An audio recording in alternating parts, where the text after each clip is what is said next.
What is the secret to success? Now, I'm going to tell you a little story about an Italian entrepreneur he was asked basically, and I don't know the origin of this story, I can't remember the source, but this unknown Italian entrepreneur millionaire guy was asked, if you lost everything, what would you do to get it back as quickly as possible? And he said, the first thing and this is if he had $1,000 in his account, right? The first thing I would buy is I would buy a nice suit and I would start going to networking events. I would start going to parties and meetup groups and things like that.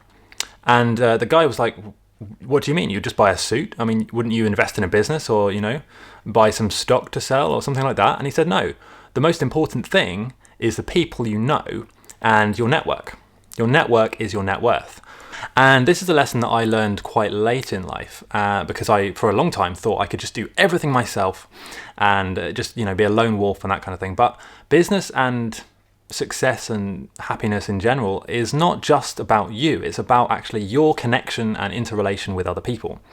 And so this Italian entrepreneur guy said, yeah, I would buy a suit and I would start going to networking events. And then through that, maybe I would impress someone who I could then go for coffee with. And then I could explain, this idea for a business, or I could maybe give him or her some advice.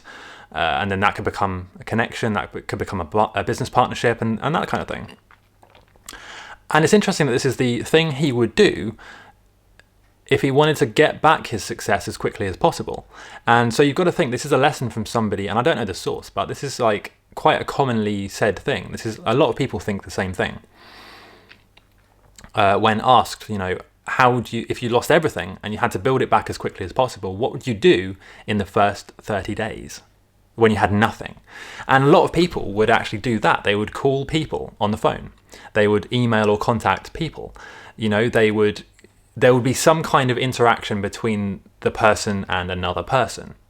And so this is a really important lesson, not just because that's how you can build success, but also because the people you already spend time with, meaning your network at the moment, your circle of friends and family and peers, they determine your success in a huge way. If you're hanging around with losers and people who are not doing, what you want to do, you're likely going to be the next person in that failure. You're likely to fail in the same way. In the same sense, if you're hanging around with millionaires and people who are doing, and I don't just mean about money, it can be whatever you define as success, but if you're hanging around with people who have already done what you're trying to do, whether that's earning lots of money, building freedom for themselves, maybe they look the way you want to look in terms of physical fitness and appearance, you're likely going to be the next one. You're actually going to start to copy those people and do the things that they do. You're going to start to act in the ways that they do and talk in the same way.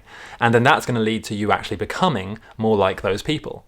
So take a moment to just think not only about what your goals are, but also what the goals are of the people around you. And if they're completely different, or at least if there's no similarities there, or if the people around you don't even have goals, then it's probably time to start thinking about building a new circle, like actually meeting new people and spending time with people who inspire you and motivate you. Spending time with people who actually are doing the things you want to do in your ideal life, you could say your dream life. And this is basically, it's not your fault, by the way. I mean, most of us don't know this. It's never taught in schools. And so what you end up doing is you just start attaching yourself to usually the first or most convenient people around you, or at least you start attaching yourself to people who resonate with who you are at that moment. And this usually starts in high school, or if you're making friends with the people you work with. You will usually start forming friendships with people who are similar to you at that time. The problem with that is that you might want to change your situation. You might make friends with someone in, let's say, high school, and at that point you're both fairly similar. You're going to the same classes, you're listening to the same music, but 10 years later you might be completely different people who have completely different goals. And when you have nothing in common in terms of your goals and actually what you want to do with your life, then that becomes a problem.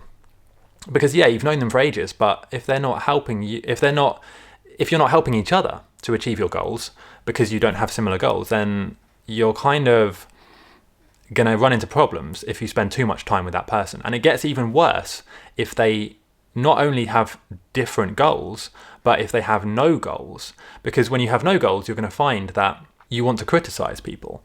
You don't like it when people around you are doing well, because it reminds you of how you're not doing well. Let's say if you have one friend who you've had since high school, and you were doing fine then, you were very close then, you had very similar interests and whatever, but now you have this grand vision for your life, or at least you have these goals that you want to achieve. They don't have these goals. They don't have any goals, let's say. They're going to constantly want to criticize and judge you, because you doing this crazy goal setting stuff and, achieving what you want to do, that just reminds them subconsciously that they are not doing as well as they could be. They are not setting goals. And so that you have this sort of like discord between you, where they see you doing well, so they want to criticize you. You see them setting no goals, so you start thinking, oh, well, maybe I should lower this goal boundary, or maybe I should just not try and achieve that crazy thing out there. Maybe I should calm down a bit and just, go to the pub with this person and just sort of complain about things and do what we used to do. And it harms both of you. It harms both of you. So, but particularly you, if you have a goal or a vision for your life and you want to achieve it, that sort of thing is going to harm you. So I hope this made sense. So if you have these people in your life who are dead weight and they're just holding you back, it's time to start just limiting your contact with them, spending less time with them, and instead spending more time with people who are actually going to inspire you.